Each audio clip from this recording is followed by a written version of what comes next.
G'day YouTubers and welcome back to another video. Today I'm going to do the 2021 top 8 prediction for the ladder.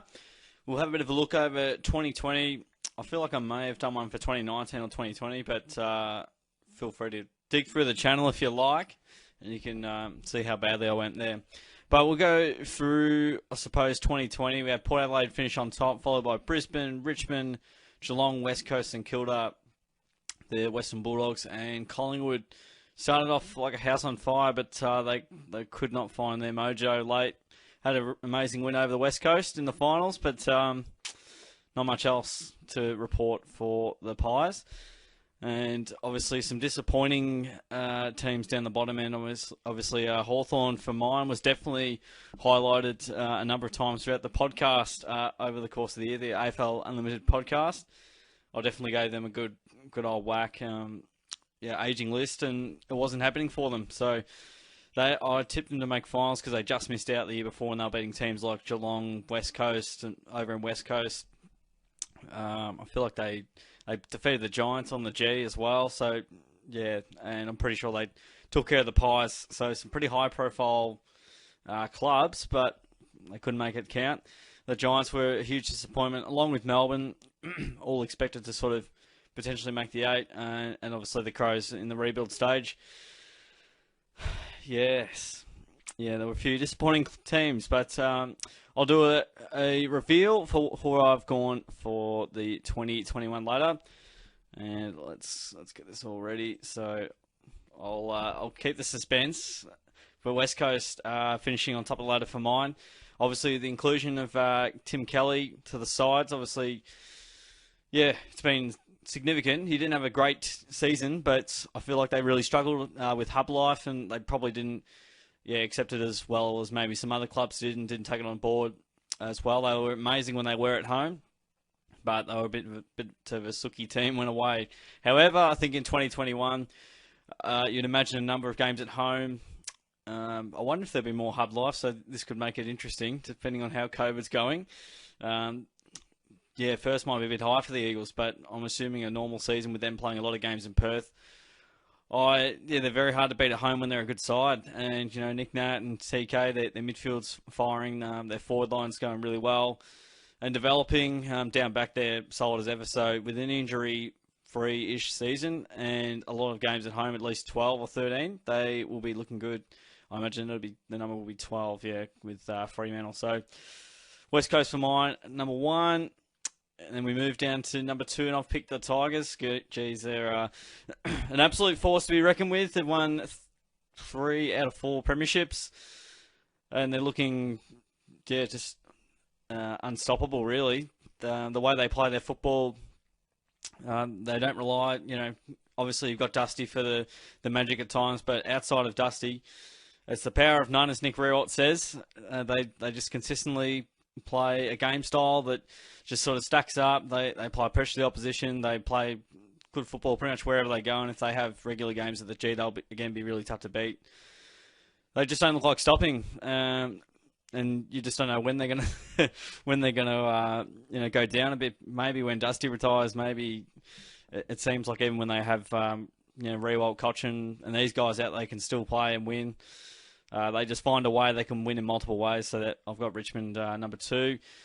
Number 3, I've gone Geelong. So they definitely have recruited for the now and have played some pretty good football over the last sort of 3 or so years.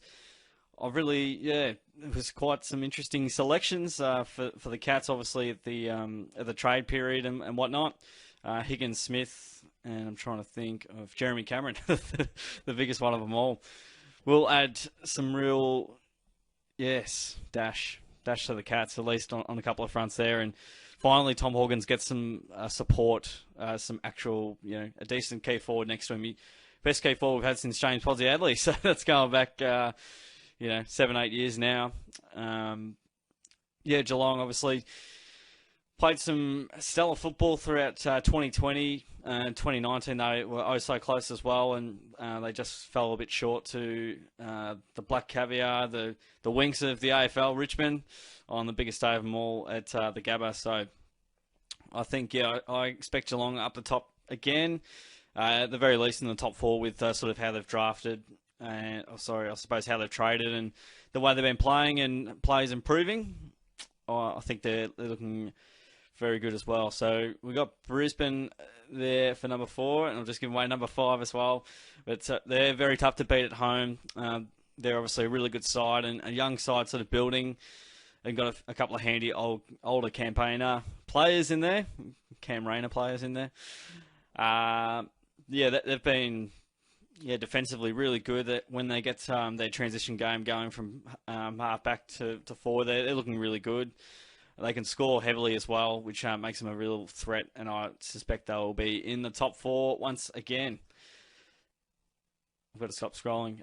Port Adelaide is 5th on the ladder for mine. They finished 1st on the ladder, and no one was rating them. They quietly made it to a prelim final, and they just went down to the Tigers. That was unbelievable. They had all the play late in the game, and they butchered it. They bombed the ball long, which is exactly what Richmond wanted. But they had a pretty decent season. I mean, when you finish on top, I can't remember a team underrated as much as Port Adelaide. It did feel like at times throughout the year that they had, I suppose, they were playing sides not at their best, and it felt like they had an easier run. But that doesn't make sense because everyone played everyone once, so it was as fair as you could get.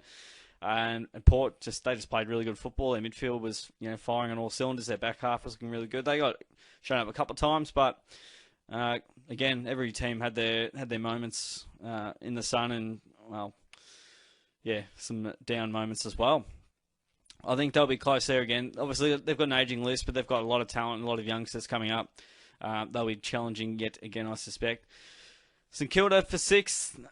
They could almost make a prelim final if everything goes right for them in 2021.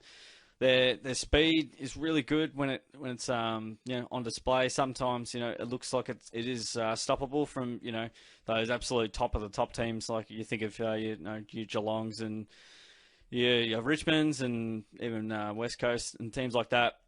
They'll definitely keep a team honest though in terms of just that pure ball use, and if they can execute their skills well, and hopefully they've obviously got some more inside mid prowess during the off season, so that'll help them no doubt.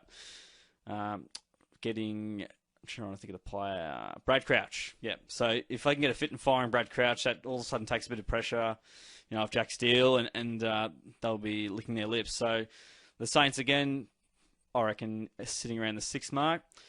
7th, they're going the Western Bulldogs. These sides tend to be near each other no matter what.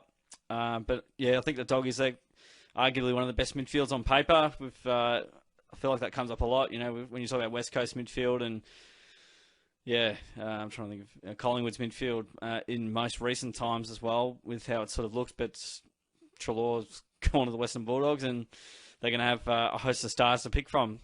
I think, definitely there they'll get some ascendancy. It's just that forward line and that defence, if they can hold up and position themselves well. It's all about two-way running and how they can sort of marry up from week to week. The continuity for the Dogs is the key there, and that sort of all starts inside the contest. And I think they've got to make the most of their opportunities when they go inside 50, because I felt like they had a lot of chances and over the last couple of years, and probably just haven't made the most of them count. So, but again, I see them as a threat, and definitely with that midfield, pretty hard to keep out of the 8, I would have thought. The final one, and it's only really one change, is the Bombers, Essendon. So they had a very disappointing, 2019 season. They started off really well. I think they had 3 or 4 wins early on, and they didn't beat much, and then they defeated the Pies, and all was looking well. And a number of injuries. Joe Danaher's left. Stringer was out, and he was a real barometer for them. And they just had like injuries and culture issues, John Worsfold issues, and all sorts of things. But definitely with Dylan Shield, at the helm, hopefully a fit Dyson Heppel. It feels like he's been injured for the last 2 or 3 years, and just some normal. Some normalcy for the Bombers might see them sneak into the 8. It's often where they finish, and it's about time. They haven't won a final in, it's been 2004, so it's been 16 years. It might be 17 if they don't do something about it. So I think the Bombers, so obviously I've missed out on a number of teams here. Fremantle, Melbourne and the Giants also could definitely mount a case for them making the eight. Probably not the Giants as much, but definitely the Demons. And I think Fremantle, I really like what they're doing. They've got some really good youngsters coming up, and they're playing some really good football. And they never really wavered from their game plan over the course of 2020. They lost games, but they were in a lot of their games as well. So Melbourne also massive pressure on them to deliver. They've got the names on the paper, but was 2018 just a flash in the pan year in performance? They just had a good moment in the sun, but not sustainable run, and maybe 2018 was their run, so we'll never know. But that's my top 8 guys. So I've got West Coast, Richmond, Geelong, Brisbane, Port Adelaide, St Kilda, the Western Bulldogs, and Essendon. I changed Collingwood essentially for Essendon, did a bit of a swap there, but I don't see a lot of changes, and so often you go, surely there's going to be some different contenders, but when you look at it, West Coast, so good at home, such a great lineup. Richmond, such a undefeatable system essentially. Still 4 years later, no one can beat it. It's been it was a miraculous finals win from the Pies that stopped potentially a 4-peat, and definitely the 3-peat's on. I'd be pretty comfortable tipping Richmond for the flag in 2021. Good luck stopping them, I guess. Geelong obviously got some really good recruits off season. They're aging list, but very experienced, that's for sure. And they're looking the goods. Brisbane will be tough to beat at home again, and they'll learn from their mistakes potentially. We'll wait and see. But yeah, they've obviously gone out in straight sets and then won their final against Richmond, and then went down to the Cats after lots of breaks in 3 weeks, which is just terrible. And that's probably another story for another day in terms of the pre-finals bye. Port Adelaide 5th as well. They're looking really good, and St Kilda, I've really enjoyed the way they've gone about it. Their speed is very, very deadly at times. The Dogs, look, their midfield's going to be on fire, and the Bombers out of almost pure response, and they need to win a final. So chuck down your top 8 guys. Let me know who you would have picked and all those sorts of things. So I hope you enjoyed the video. Don't forget to subscribe. Give it a like if you enjoyed it. And thanks again for sticking around, guys. I'll catch you on the next video.